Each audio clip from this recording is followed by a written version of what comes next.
And here we are with Senor Whymark back again. Now, I don't even know where to start after our pre-recorded conversation, but let's get the ball rolling. So we'll go into how you are. How are you holding up in yourself? How you been? Obviously, like tattoo studios are still shut. You're working on your art. What's going on upstairs? You holding up all right? I'll be honest. This lockdown's been particularly hard. The tattoo shops actually got shut down for a month before Christmas, so the whole of November we didn't work, and then we were back for like 2 weeks or so, 3 weeks, and then we were shut again. So we've just been in and out, and we were the last people to be open. The first lockdown, so on a whole, we've probably been unable to work the longest, and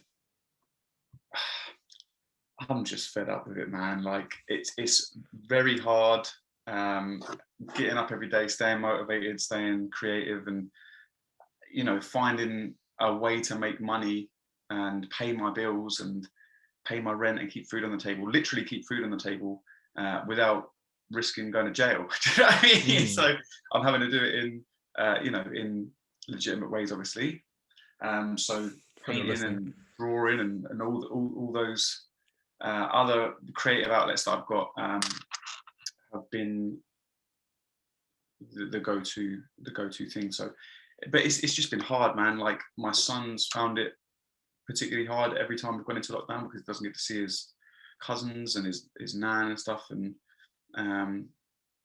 yeah, it's difficult. I've had a lot of friendships and family relationships sort of deteriorate during this time as well. So a lot suffered. It's been particularly difficult. I mean, this is where things get so raw and so personal and stuff. I mean, I appreciate you being open as you are about this sort of stuff. But again, like if you take it on just vocational value in itself, saying your job in itself, it's not just you show up, just, crack on, grind notes. I mean, you've got to be creative, you've got to be inspired. You can't just color in the lines as such. You've got to give a shit. You've got to be emotionally invested in every piece you're doing. And when that gets taken away and you don't have that kind of output in that platform, then what? And then getting the whole retrain, rethink, that kind of bollocks in itself. Like, as much as the sentiment is sort of, do what you can for the time being, it doesn't come across that way. It's very, disrespectful, very much like, thrown away.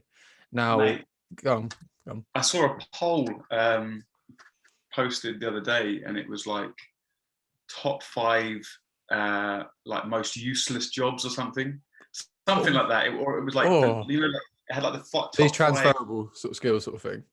It's essentially like, so it was like top 5 key workers, and then it was like bottom 5 pretty much like, do we fucking need them? Like, and top of the list with like 71% votes was artists. Not just a broad statement of artists. And I was thinking, like, how does that work? Like, it's so dumb for so many reasons.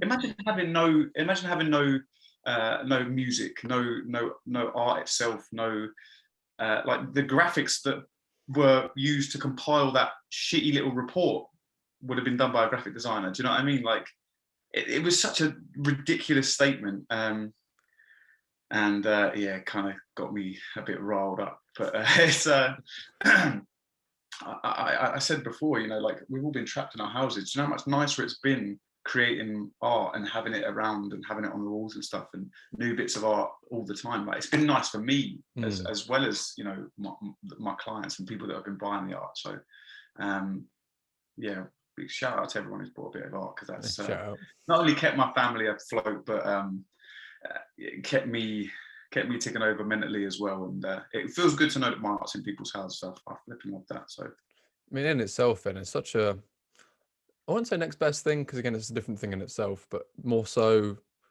the value that gives, because again, the personal input into what you're making, the energy, the time and emotion, to then someone appreciating that, obviously not to the same extent, but to their own version. I mean, that's got to be pretty significant. Like, it's not just, oh, look what I did, do you want one? No, this is something I've poured so much into of me, and you appreciating that. Like, it must be such a raw connection. You must love that, surely. It's honestly, without sounding cheesy, it's like a dream come true in a sense. Obviously, the circumstances aren't exactly a dream come true, but if you'd have told me when I was younger that, drawing pictures and painting canvases and stuff like that would be able to be enough to, you know, pay my rent, pay for the food on my table, and keep everyone ticking over. That would be I'd take that with both hands. You know what I mean? And like say that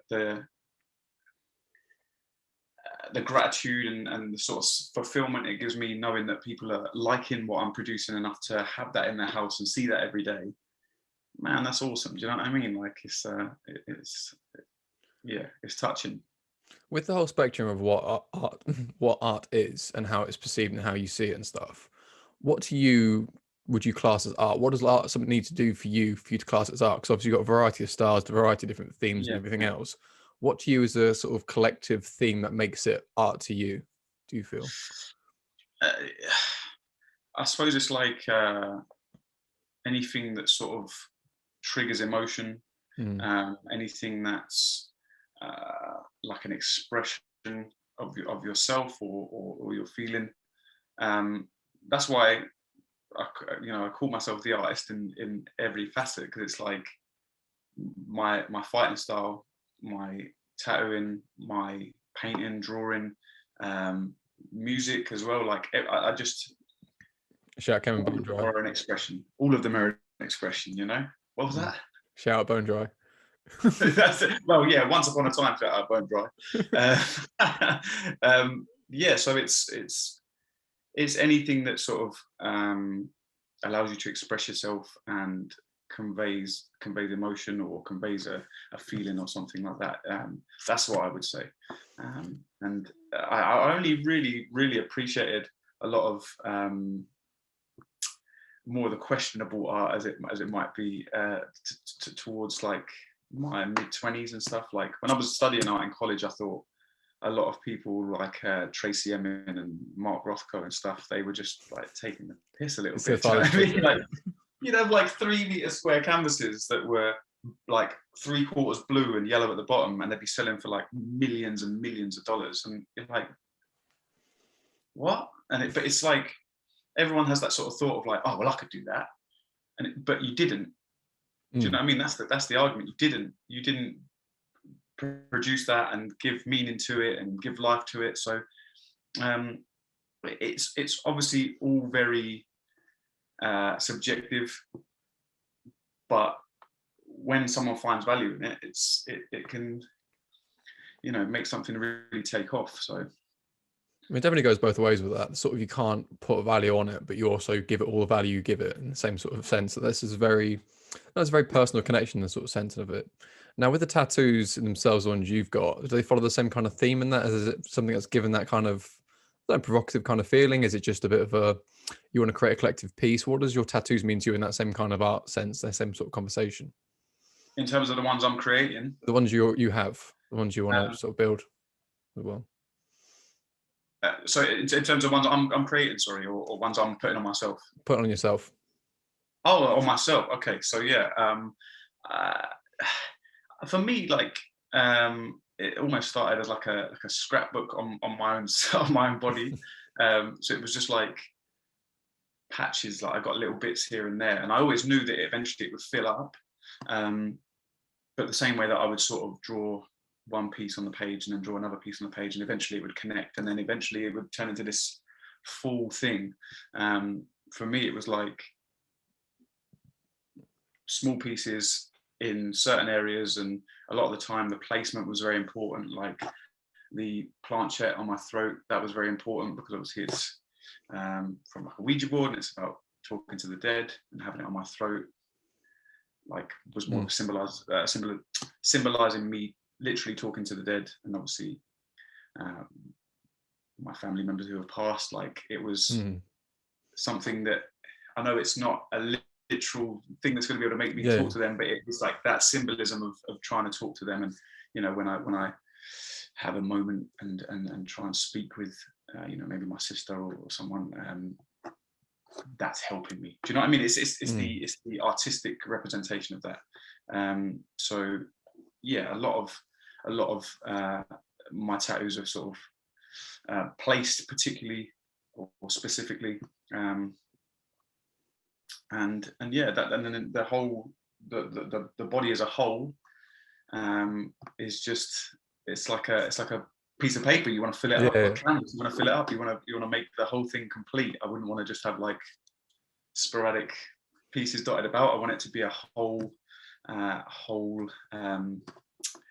legible image, as it were, like with little bits that you could explore. Like if you look at any of the pieces I create, like especially like the illustrations, you could go into one little pocket and see like a whole new little piece to it. And yeah, it's I'd want it to be something you could explore and find new bits every time.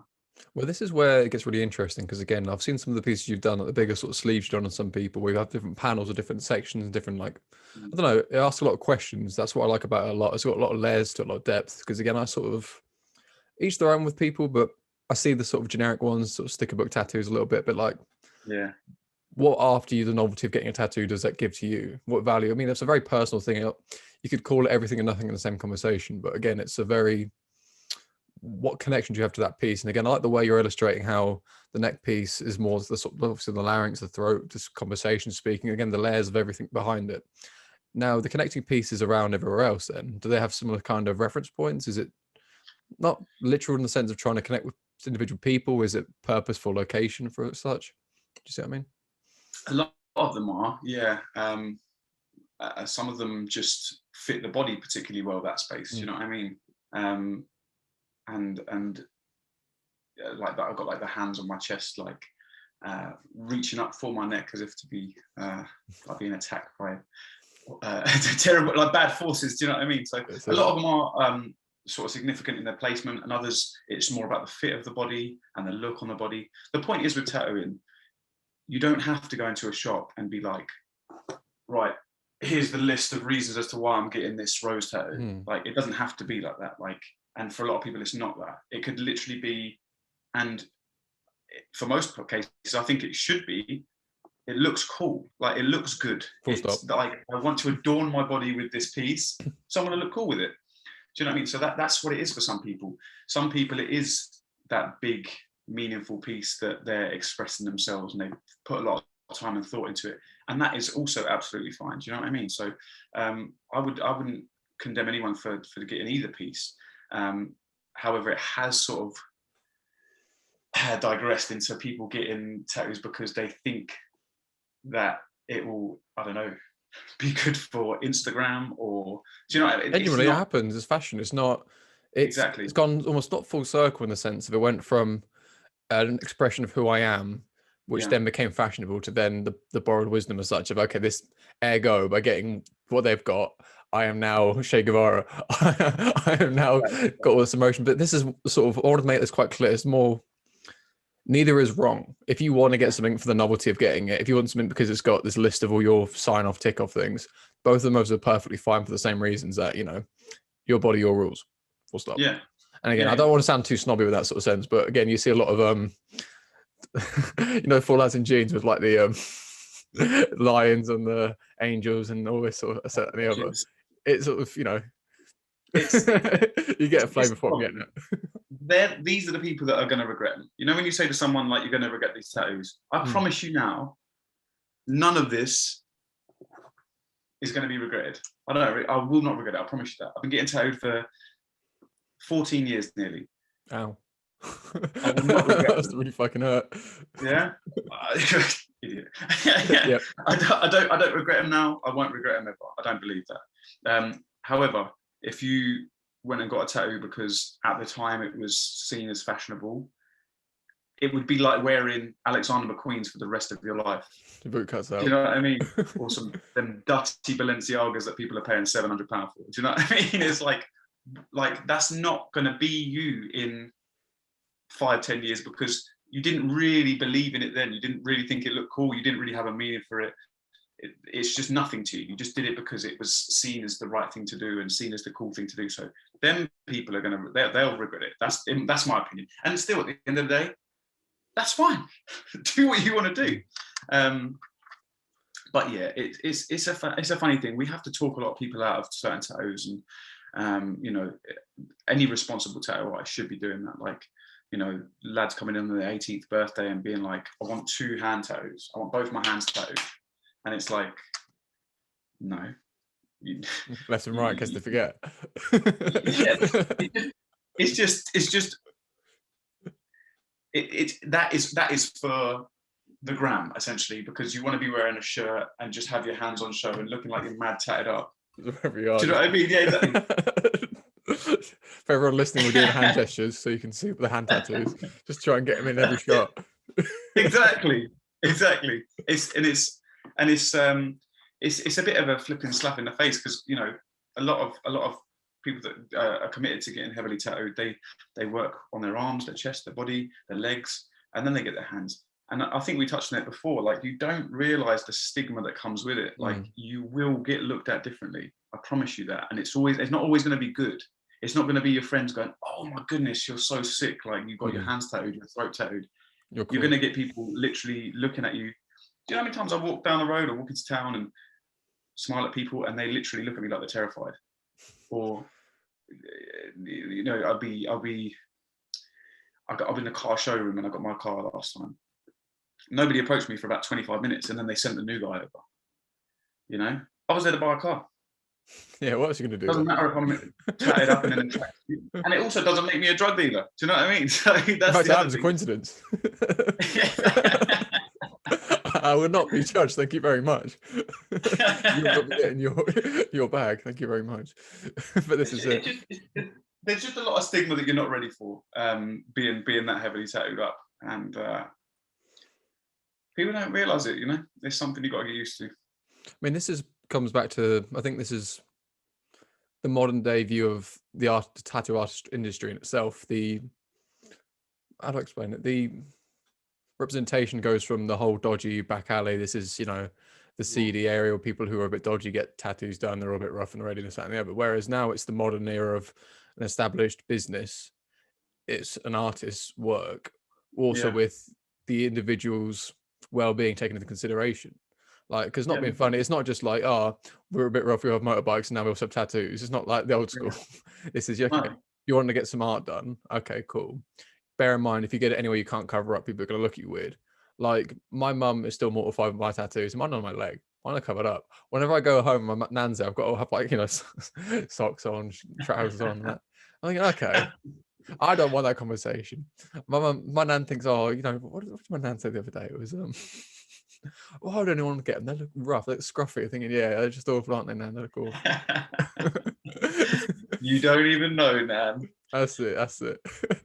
I mean, like you say, there's a lot more going into it now, and it has been, you know, it's become a high street shop rather than a back alley shop. This is part of my reason that I'm so frustrated with the whole COVID thing, because we were the last to be allowed back, and yet we were the most health conscious from the very get-go. Do you know what I mean? We clean everything meticulously. We're always worried about cross-contamination and infection and stuff like that. So it's frustrating. It's frustrating that we're sort of last on the list, but, you know, I don't think there's many MPs out there that are going to be like, necked up. Do you know what? Them tattoo artists need to get back to work, damn it. Do you know what I mean? It's all run like this with his fucking hands out. I think they're fucking glued up. I think they know what's good. That's it. Together. Again, more hand gestures, but it's one of these ones where I think, not the alarm bell, but the real point that it really came true was when push came to shove, when the lockdown happened, when we decided what was essential, what's needed, what needs to go, what do you accept, what's priority. And getting put to the bottom of that list really sort of hit home a little bit, really, because when it comes to, oh yeah, we accept it, you know, we're a modern society, everyone can have their expressions, it's all well and good, they're just words. When it's coming down to who can feed their family, who can we prioritize, who is deemed as safe, I mean, maybe it's just eyes on it, maybe it's the same vein as similar to MMA, where it comes to, oh, it's brutal, it's that and the other, but, you know, if you're involved in the sport, you realize it is that to an extent, but it's also a bit more organized. It's one of those things where it's like, I think they'd have a hard time justifying it to the normal people. Like, they'd be like, how is a tattoo shop essential? Well, it's not, you know, it's not essential per se, but it's essential that we all feed our families and keep our business afloat. And also, we can work in a flipping safe environment. Do you know what I mean? Like, we can be we can be safe while we're doing it. Do you know what I mean? So, and we're always going to be worried about cleaning stuff and sanitizing stuff, and a lot more so than having footfall in a Costa. Do you know what I mean? So that's a huge thing in itself, isn't it? Because again, like every experience I've had in tattoo shops, much like yourself in Rising Phoenix and over in the Black Antlers over in Nottingham, I come out cleaner. I can't smell a vanity bag and wrapped in Dermalene, ready for my day. Hey, my favorite smell in the world is Dettol. I love it. Like, and it just reminds me, it's this nostalgic, like, throwback to going into old tattoo shops and there's Dettol everywhere and everything smells of Dettol, and it's lovely. Yeah, exactly. Just makes me feel safe and warm. Now, sort of slightly moving on, similar sort of topic. When it comes to working with a client, so I'm going to liken this to personal training and coaching in that same sort of vein, that what you're expected to invest in that person versus the output. So say I come to you, say with a generic, I want to get a lion sleeve, and you say, okay, Dan, I maybe have to think about that. I come back, maybe not. I get some idea we want to get together. I'm a lion, bro. Because I'm a lion. My spirit animal's a lion because I'm a leader. I'm courageous.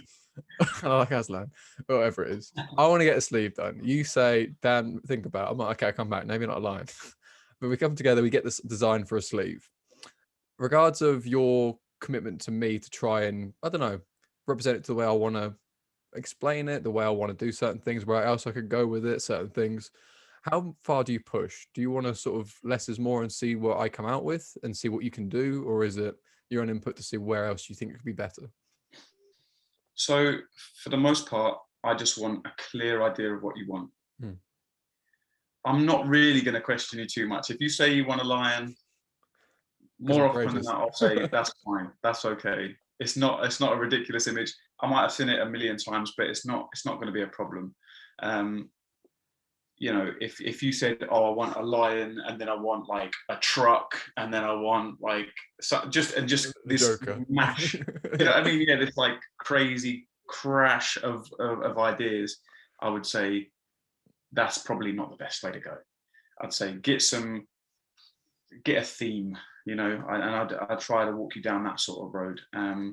And you know, if you try and use different images every time as well, like not just if you know, if I do a lion on Tuesday and then I've got a lion on Thursday, I'm not going to want to use the same lion.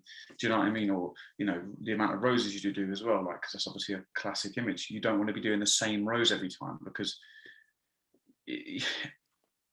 I want to give you a unique tattoo, even if it is the same subject. Do you know what I mean? So I'll always just try and give you the best tattoo that I can give you, and piece it together as we go. So more often than not, with a sleeve especially, like, it will be like images. We'll do one piece, then we'll figure out the next bit, and I'll have like a general idea from the get-go, but you piece it together. Like, most of the time when you have like a whole sleeve laid out, it never works out that way, really. Like, I've found anyway, like, and I think a lot of artists work that way. So yeah, I'm not too concerned in trying to talk you out of your ideas, as it were. But if I think something is stupid, or I think something's not going to work, or I think something would look better, I'll always put that forward. And if you then still don't want to do that, and you want to go with your initial idea, then hey, we'll do that then. Do you know what I mean? So it's like the upside down tattoos. A lot of people come in and they want like mum written across their wrist, but they want it facing them. That's upside down. That is upside down. So we have to tell them, you know, but they're like, oh, but it's for me. Like, yeah, all your tattoos are for you, you know, but it, like, physically is upside down. You wouldn't have a t-shirt with the print facing the other way so you could look down at it and read it. Do you know what I mean? So, you know, so it's and we have had customers come in and they've got like one upside down there, and then they've literally followed it all the way down their arm, so it's just the whole forearm's upside down, and it's like, do you see where you've gone wrong now? Do you know what I mean? Like pen in hand. Yeah, exactly. It's so, you know, we'll always try and, like I say, steer you in the right direction and give you our advice, because at the end of the day, we have been doing it a long time. I'm still young in the game, you know. I've been tattooing full time, coming up 4 years. I've been in the shop for 5. So I'm still fairly new, but I've still got a fair bit of knowledge, and obviously that knowledge has been passed on to me by someone who's been 20 years in the game, who was passed that knowledge on by someone who was, you know, X amount of years in the game. So yeah, believe it or not, we do seem to know best. Like, you know what I mean? You know, there's a lot of people. The other thing as well is going to just come to mind. Pinterest is a wonderful and awful thing at the same time, because it's all good and well, same as Instagram, I suppose. It's all good and well doing a tattoo, getting a picture under perfect lighting with a crazy camera and putting hella filters on it, and it looks unbelievable. But then you see it 2 weeks later, or you see a real like just daylight photo of it, and it's shit. And that's the problem with it. It doesn't. That's a picture, you know. It's a snapshot. It's not a healed image. Healed is always the best, and normal daylight. So that's why everything I upload to Instagram is just the window's open, they're against the wall, I take the picture. The one thing I might do is take the saturation down ever so slightly if their skin's gone particularly red. That is literally it. That's all I'll do. And I don't have any interest in doing it. I know you should try and get the best quality picture, but I do try and do that. But I'm not going to go and spend £600 on a flipping Nikon crazy lens mad camera to get. Do you know what I mean? Like I saw a girl in a studio one time doing like apprentice tattoos, like teeny little line work, like a lemon, just a little lemon, and then going outside with this fucking camera like this and taking a million photos and then uploading it with this pretentious quote. And it was like, and she got 250,000 followers. It's 11. Got 250,000 followers for that, and you're in flipping Vogue magazine. Like,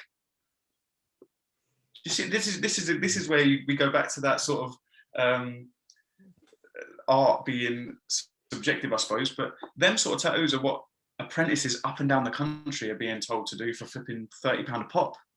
Do you know what I mean? And she's probably charging 200 odd quid. And I'm not going to go any further than that because I'll start really bad mouthing it. But it's a bit of a piss take. 100%. And where the question sort of came from, initially didn't mean to go down the articulation route, because again, when I say I have an idea in my head for a tattoo I want, me trying to explain that is, I think how Joe Rogan likens it to trying to draw a cave painting with your finger in dirt. It's not really explaining the point. And that's what you can really articulate, how you can make this actually feasible. Like my calf piece, I said to you initially, said, how would you do that? You'd say about palm size, you'd say this, that, and the other, that kind of, you get reference how you can make it applicable. One on my foot, dot work, not line work, it take all day. That's little things like that. But where the question sort of came from initially, especially with the personal trainer, coach sort of reference, was more after they finish that piece, they're happy with that, crack on. Are you then, I don't know, talking about future tattoos, working with them, do you expect them to come back to you? Okay. That sort of side of things. Because again, there's no real contract in that sort of sense or any obligation. But do you feel a certain, I don't know. Yeah, I think most artists will expect you to return if it's like a big project. Do you know what I mean? If I started a tattoo on someone's back and then 2 weeks later he was in another studio getting it done elsewhere, I'd be questioning why. Or, you know, if I started a sleeve and they didn't come back to finish it, again, I'd be questioning why. Sorry, I mean the finished piece. So as in you finished the work you've agreed to do, the sleeve from the wrist up to the shoulder, happy days are all good. But then any extension pieces, like a chest piece, a back piece, or so on and so forth, would you then be, I don't know, suggesting things or even involved in that sort of thing? Would you expect them to come back to you? Or is it just let them fly free and see where they go? What's your sort of, I don't know. If I finished it, if it was a finished piece, they can do what they want. Like, it would be nice to get continued business, and a lot of the time, people when they're happy with like a large, well, any tattoo that you've done, they will often come back. But I wouldn't feel butthurt if they then went to another person for a tattoo. You know, I would maybe talk about things like, oh yeah, you could continue this here, and you could go there with it, and I would offer some suggestions and very much be open to continuing and doing more work. But I definitely wouldn't be upset if they decided that they wanted to go elsewhere, because I think it's quite important to go to different places and experience different artists and stuff. And especially with the way the tattoo industry's opened up, like with Instagram and stuff, you've got access to so many different artists doing so many different styles, specializing in so many different styles. So I think it's good to travel about. Like my portrait of Ali G, I got done in Liverpool by a guy called Henri Straum, incredible artist, a very specific style. My head, the script on my head, went to Hull, a guy called Norks, again, very specific style. That couldn't be just done by anyone. Like, it's so, yeah, I think it's important to sort of, if you've got specific styles and specific things you want to get out there. So I definitely wouldn't feel upset if clients of mine went elsewhere. I had to ask, sorry, when you had your head done, were you wrapped up in dermalies like a mummy? Like, no. just constantly wrapped up. That's what I had to ask. No. I couldn't really have. Keep creaming it, which was awful in itself. That was bad enough. Do you know what I mean? I had this image of you like wearing a beanie made of like a cling film, walking out the train station, thinking, "I wonder why they're looking at me. Where must be the tattoos?" So maybe that, yeah. Yeah, that would not have been a strong look. But no, luckily, all the ones on the head, they heal pretty quickly because they're just out all the time. But yeah, just creaming them is more than enough. That's more than adequate. Sorry, I had to ask. But yeah, in itself, it was interesting the sort of variety of styles as well. Where initially made a comment saying about you wouldn't regret anything you've had done because it had a very personal significance at the point you got it done. With the, I don't know, with art being itself and obviously with changing in your own maturity and everything else happening, have you not had any you've wanted to, I don't know, change, replace, or even cover up? 'Cause that's obviously a blackout, but what inspired that as such? Was it the theme you didn't like? Was it the blackout you wanted to prefer to have instead? What was that? No, so I had an image in my mind of a sleeve, a very specific, very detailed sleeve, and I had this idea for probably 8 or 9 years, and then when we got started on it, it just didn't go how I expected it.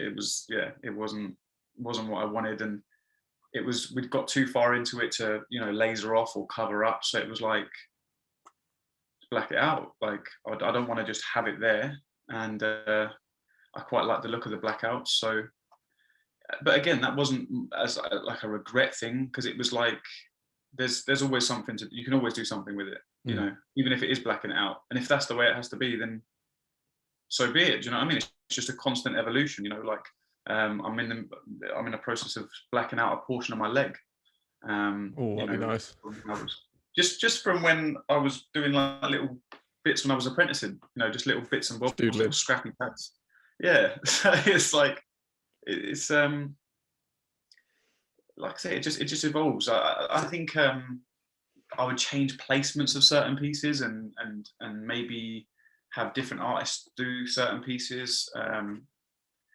But that's come with knowledge from the tattoo industry, like since being in the tattoo industry and realizing that people do have specialties and like I say, specific things that they want to do. So I would maybe change things and move things and make things bigger or smaller, and but again, that's not regret as such. I don't like, it doesn't keep me up at night, being like, oh, why did I get that flipping tattoo there? Like the thing with these tattoo things in itself, the idea of regret, like you're there for a couple hours, like do I regret it yet? No, I'll give it another 15 minutes. Not yet. Nah, maybe an hour later. Maybe like 3 hours in, call it a day, I think. Maybe. Mate, you'd be surprised, honestly. We've had people leave. I remember when I was apprenticing and the girl went and got like a little thing behind her ear, and then she's like, I love it so much. Oh, it's lovely, it's perfect. Boom, boom, boom.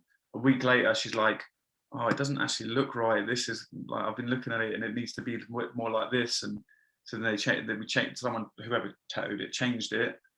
And then she's come back the following week like, no, it's still not quite right. And it's just like, those people are never going to be happy. Do you know what I mean? For no reasons. Yeah.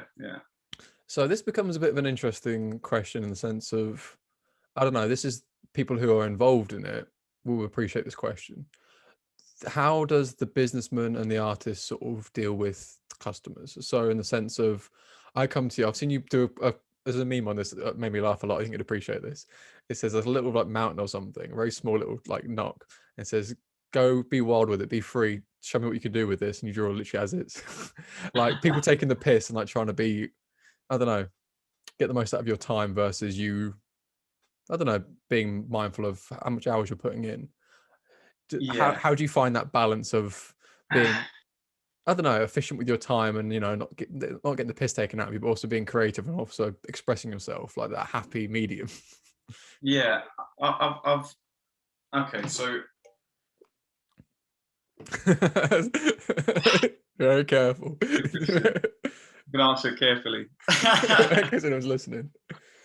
I will always, like I said before, I will always do the best of my ability in the design process and in the tattoo process.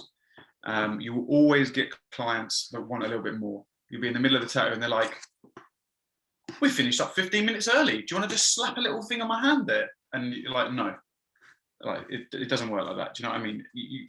The problem you have is you have to put a time period and a price on your art, essentially. Do you know what I mean? So more often than not, if I say, look, it's going to cost £300, it's going to take me roughly 4 hours.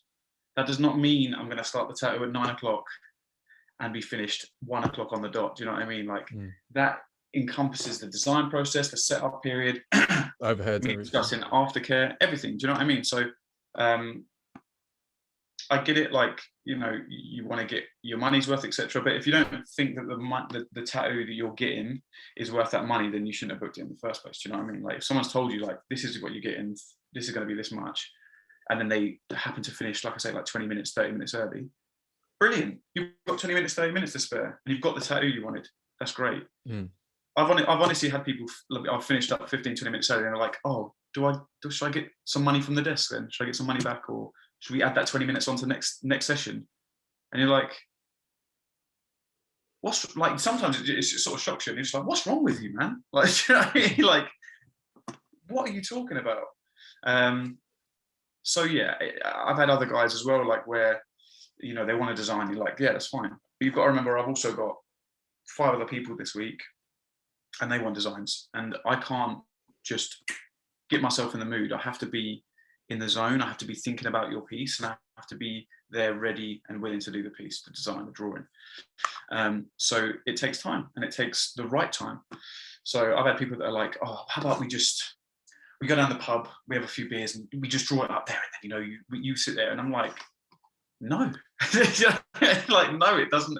Again, it doesn't work like that. Do you know what I mean? So you have to be careful. I get it. People are they're going to be particular about things that are going on in their body, and obviously staying with them forever.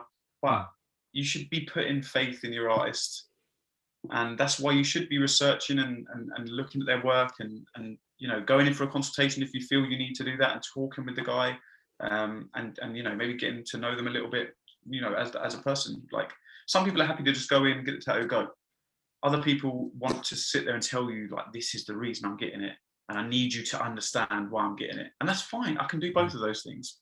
Do you know what I mean? But you have to understand that I am just a human being, and things have to work in a certain way for me as well as it does for you. So yeah, it's a balance, and it's tricky at times. But that was very well answered. Are you sure you're not a politician? You've done that very well. No. I'm gonna say, of all the things to say, I thought you might like that one as well. Yeah. Has anyone given you a story of a meaning which made you laugh, which you didn't mean to laugh about? I don't think so. There's definitely been some tattoos that I've seen that have made me, okay. Yeah, like this is no word of a lie, and I'm not going to name names because it's horrific, basically. But so Joe Blogs comes in. It was someone I knew.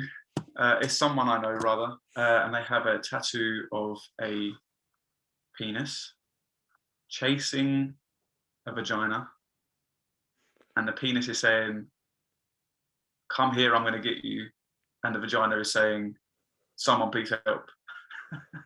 And it is like this big on the side, like this. I've never seen anything like it. Like, it is horrific. Did you do that tattoo? I did not do that tattoo. I was going to say, imagine you're doing artistic sort of shading and everything else, the details. No. I mean, anyone who wants to see some tattoos like that, go on to Snake Pit on Instagram, and you will have a great time. There's just horrific tattoos left, right, and centre. Now, where this point gets even funnier is, think about that process. So seeing that as a meme, you think, okay, that's a bit silly, that's a bit funny. That's not the design process. That's not the conversation. That's not getting it done. Getting it done isn't just a little click. It's a constant. It's a long-winded process. Imagine that the whole time. Yeah, this is gonna be funny. Yeah. Yeah. An hour and about. Oh, that was funny though, isn't it? Yeah. Look what I got. Like an hour and a half of I'll be with some bad. Yeah, you're not going to be like that. I promise you that. Fucking hell. I don't know why I asked that question. It's just a bit of a see if you call anyone out, but no. We're not here to make friends. No. But what was it? There's a few things I was going to ask. Tattoo shop faux pas. What's the sort of standard stuff you see people doing they don't realize is a bit of a it's not the done thing over here. Like, I don't know. We'll go back to normal times pre-COVID because obviously you got masks and distance and stuff. But like, what's the usual stuff you'd see which would be like, okay, can you not? Yeah, bringing 100 friends. That is a big no-no. Bringing loads of friends and them all giggling and sitting around, and that is no. Obviously, that's not going to happen anytime soon. Yeah. So that's great. Asking how much a sleeve is. Don't do that. Don't do that. But how much is a sleeve? And the answer is, it depends. How big's your arm? What are you getting done? How long is it going to take? Exactly. How detailed is it? Is it colour? Is it black and grey? Boom, boom, boom. It's not that. It's not as such a studio faux pas as just a flipping tattoo faux pas in general, or just a humanity faux pas. Don't come up to me in the street, in the pub, in the shop, walking down the road, in the park, and ask me about a tattoo. The amount of times I'll be sitting there enjoying a drink, walking my son to go get some breakfast, and someone will stop me in the street and be like, I want this tattoo here. What do you reckon? How much is that going to be? You're like, what the fuck are you doing? I promise, I'm telling you, it is ridiculous. And they don't go. You'd be like, yeah, give me a message. I'll sort that out for you. And then they go into the reason they want it.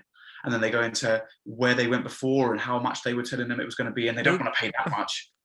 Do they know you're already who you are at that point, that you're actually a tattoo artist? Or do you think you've got tattoos, ergo you can?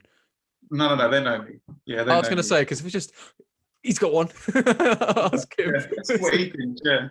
No, they know me. They know me. Your fame is a blessing and a curse. Here we go. It's awful, mate. Honestly, that is probably my biggest pet peeve when it comes to it. Like, and it's always, the small talk before, and that they're gearing up to ask you. Do you know what I mean? Like, and you're like, just ready, just twitching, ready to. What do you think? Exactly, like ready to just show you. And then obviously during COVID, during lockdown and stuff, like the amount of messages I get. Hi mate, how you doing? Been a long time. Anyway, fancy coming round mine at the weekend and giving me a cheeky tattoo? And you're like, no. 1, no. 2, you've never even been into the studio to have a tattoo. So why on earth would I do it at your house? Like, you think you're going to capitalize on the fact that you think I need the money and you're going to get a little bargain?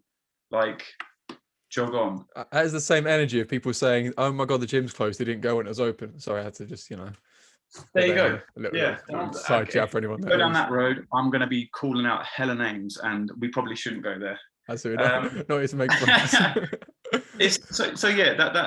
That's a fucking, and it's like a lot of people. Some people I don't even know them. Like, it's cheeky enough when it's a friend being like, hey, want to come round? Like, do you know what I mean? But if I don't know you and you're saying like, not doing any lockdown tats, are you? Like, who the fuck are you? Why would you think I'm going to risk my license, fines? Do you know what I mean? Like, why would I do that? So with that in itself, to play devil's advocate, so if lockdown's not a thing, for you to go over to someone's house and do a tattoo, where's the legislation with that? So is your insurance like compromised then? Is it over the shop's head? What is it? How does that work? Can't do it. Just I'm not insured. My license would be revoked. It's like go on. So with like the licensing and everything else, then is that like a standard body in itself? Is that through the shop in itself? Is it you as an independent artist? Okay, council. Okay, cool. Local council, and you're licensed at the premises. You're not just licensed to be out and about anywhere slanging tats like slang. Yeah, you can have one. Yeah. it's you're licensed at the premises. You're a tattoo artist at that premises, and if you've got insurance, then you're insured to go to other studios and do it at a licensed premises. That's a good thing and a bad thing. Like the bad thing is like it's easy for people to just get a license for the premises and be awful tattoo artists and not actually get looked into how they're going to be as an actual artist. They just get licensed to the premises to start doing awful tattoos. But it's the same sort of thing. Well, it's actually, this is even worse. People trying to get tattooed underage. That is not just me losing my license. I could literally be put on a sex offenders register because you are mutilating a minor, essentially. You are I can't remember the right terminology. I don't want to say penetrating, but I don't want to use those words. Let's not use that word. I mean, Freudian slip, you know. It's we did the weekend's your business. Correct, but yeah, let's not use that terminology. That's the extent of it. I could literally be put on a sex offenders register if I was to tattoo someone underage, and it won't say Kamen and Whymark sex offender because he tattooed a 17-year-old. It just says sex offender. Do you know what I mean? So it's not a moniker that I want to have attached to my name. Well, that's now the trailer for the podcast. That's fine. Kamen and Whymark, sex offender. That's the thing. In brackets, tattooed on. How bad that could be used as a soundbite now. It's one of the birthday cards. I'd love to see it. You go for a job, a CRB check, they see this pop up. Okay, see what he's like. Okay, oh, cool. Tattoos. Oh, he's a sex offender. Okay, cool. Let's sign him up. That's it. I thought he was our guy. Perfect. He'll fit right in. But anyway, we move on. We cross a lot of lines. That's what we do. It's good fun. But this is kind of the reason I'm asking that kind of question itself about general faux pas is because if you don't know, you don't know. Yeah. And as much as when you're in that world and in that environment, you realize, okay, you don't, stuff your face while someone's, doing your arm because you're just going to make a mess everywhere. Sometimes it's common sense. Sometimes, people are just a bit arrogant. And when it comes to these sort of things in itself, general, let's say it's FAQs, someone's getting their first tattoo, it's all booked, all ready to go. What advice do you give someone on their day one of getting their first tattoo? Okay. Get a good night's sleep. Eat a full breakfast. Have lots of water. Attend your appointment promptly, not too early, not too late. We like people to just be on time. And other than that, it's pretty straightforward. Just be prepared. Do you know what I mean? Sleep well, eat well, be prepared. Don't smoke no drugs. Don't drink no beer. Do you know what I mean? Yeah. All right. Where's the fun then? Kids. Then what? It's just Granddad. people do certain things that they think they're going to do it. Like the amount of times people have come in and they've smoked weed or whatever, and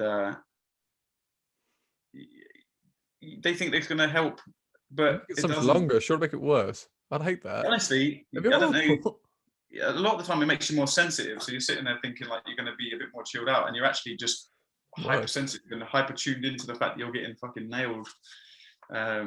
So yeah, it's not great. I'll tell you another faux pas just comes to my head as well. Yeah. All right, go on. This, if someone's tattooing your arm like this, yeah, doing this, but the whole time like I'm here, you're here. Do you know how off-putting it is with someone just like this? Again, the screenshots and the sound bites were sorted. This is party. This is wow. Awful, mate. Awful. Just relax. Just come in, be relaxed, be cool. Like we're just normal bloody people. Do you know what I mean? Like you can talk to us. It's cool. We talk about it as much as you want. Do you know what I mean? But like, yeah, just be relaxed, man. Just be prepared and be relaxed.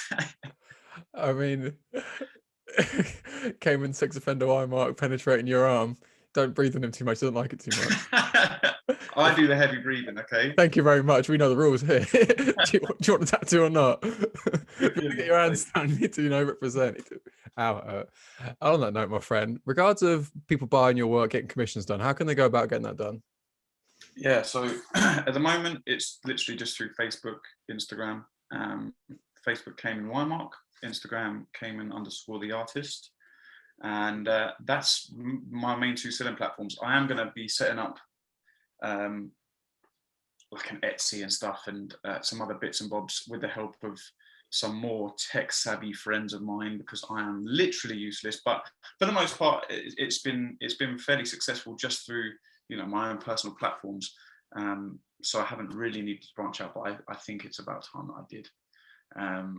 So yeah, you can find me on Instagram, find me on Facebook, and eventually find me on other platforms too.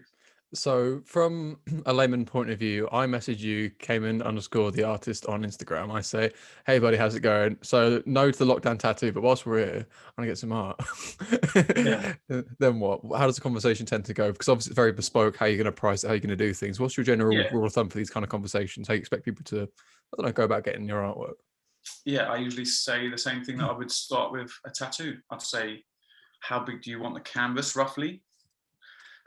What subject matter do you want on the canvas? Any reference images you like, please send them over. What colors do you want in it, if there's a preference? And then go from there, really. And then I'll give them a rough quote, and then I'll start the piece. I don't usually take deposits, but sometimes I do if it's obviously someone I don't know particularly well, just to cover the materials and stuff. And then once it's done, I show them, and hey ho, there's your painting. It's pretty straightforward. It's the same as a tattoo, like I just ask you for simple information to start with: size, reference, and tell your price. If you're happy with that, give me the green light, go ahead. Perfect. And the reason I'm asking these kind of questions, because again, as much as they seem quite straightforward, people don't know. They treat it very much like the sort of shopping thing. You see a link, click buy this much. Okay, cool, sorted. This is what I want. But again, when it comes to a bit more bespoke, very much personalized pieces, it's quite hard to then articulate that. So it's more getting that coming across. So again, just one more time. So that's Kamen_the artist on Instagram, Kamen Whymark on Facebook. Any other channels you want them to reach out to you on? And those are the main ones. I mean, you can find me on YouTube doing a bit of music and throwing some hands. And yeah. So that's me, man. You can see all the facets of my artistic capabilities. Oh, that's a nice little note to end on. And guys, make sure to check out Fisticuffs_podcast on all social media channels. Merch dropping soon. We've got the rash guards en route, and our sponsors, the English Hypnotist, keeping us going, keeping us supported. Anyone wants to take the next step in their fighting, business, anything else, the mental game, give him a shout. Richard Hart, absolute G. He's the man.